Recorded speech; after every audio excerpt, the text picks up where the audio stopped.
This question is from NEET 2025 examination. Statement of the problem says there are two inclined surfaces of equal length and same angle of inclination 45 degrees with the horizontal. One of them is rough and the other is perfectly smooth. A given body takes 2 times as much time to slide down on a rough surface than on a smooth surface. The coefficient of kinetic friction between the object and the rough surface. अब इसमें एक incline plane दिया है, दो incline plane दिए हैं. One of them is a rough surface and the other is a smooth surface. Suppose the angle with the horizontal is theta. Theta की value 45 degrees दिया है. अब ये ऑब्जेक्ट इसके ऊपर स्लाइड कर रहा है, तो फोर्सेस जो इसके ऊपर लगेंगे, दिस इज mg. ये इसका नॉर्मल रिएक्शन है. इस लाइन को अगर अभी हम लोग आगे बढ़ाएं तो इसमें mg का इसके साथ जो एंगल आएगा ये भी थीटा रहेगा. तो इसके दो कंपोनेंट्स निकाल सकते हैं mg के. mg का एक कंपोनेंट mg cos थीटा और ये वाला component mg sin theta.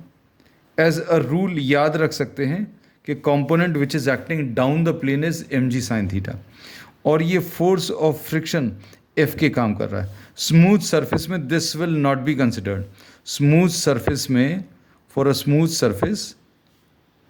Surface we say that F K is not to be taken. ठीक.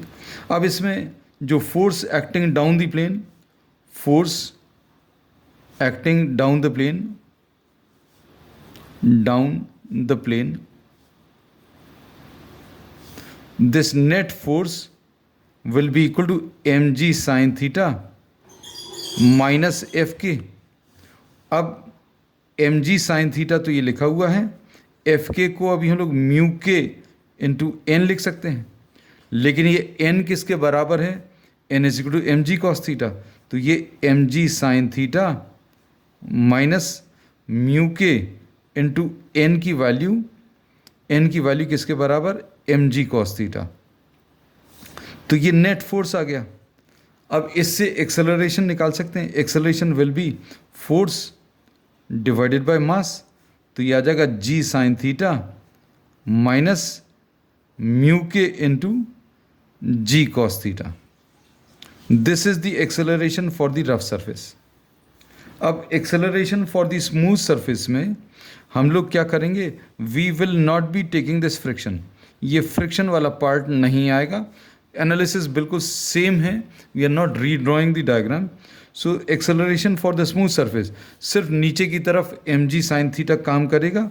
तो net force mg sin theta divided by m मतलब g sin थीटा आ जाएगा.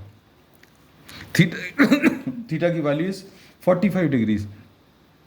अब डिस्टेंस ट्रेवल्ड का जो फॉर्मूला है s is equal to ut plus half at square होगा. अब distance travelled is l for both the case. दोनों केसेस में length of the inclined plane is l. So l will be equal to, since this is sliding down the plane, u will be 0. So this will be half of at square. अब इससे अभी हम लोग क्या बोल सकते हैं? at square will be equal to 2l, मतलब 2 भी कांस्टेंट है and length of the plane is also constant. तो at स्क्वायर कांस्टेंट है. ये मेन रिलेशन इसमें निकल कर आया है. अब इसमें क्या बोलेंगे? Acceleration for the rough surface into time for the rough surface का square is equal to acceleration for the smooth surface into time for the smooth surface का स्क्वायर. अब क्वेश्चन में इन्होंने बोला है the time taken for the rough surface is twice the time taken for the smooth surface. Object जब rough surface पर slide कर रहा है उसका टाइम डबल है. किसका? Double of the time taken for the object to slide on the smooth surface. अब हम लोगों को ये रिलेशन यूज अगर कर लें तो क्या मिलेगा? Acceleration for the rough surface into time taken for the rough surface 2ts का होल स्क्वायर लिख दिया will be equal to as into ts का स्क्वायर.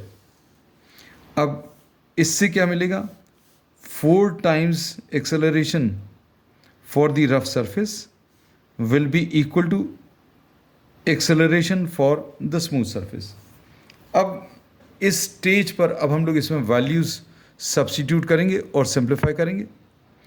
अब 4 times acceleration for the rough surface, ये कितना है acceleration for the rough surface, g sine 45 minus mu के into g cos 45, ऐसा कुछ लिख दिया, is equal to acceleration for the smooth surface, acceleration for the smooth surface is g sine 45।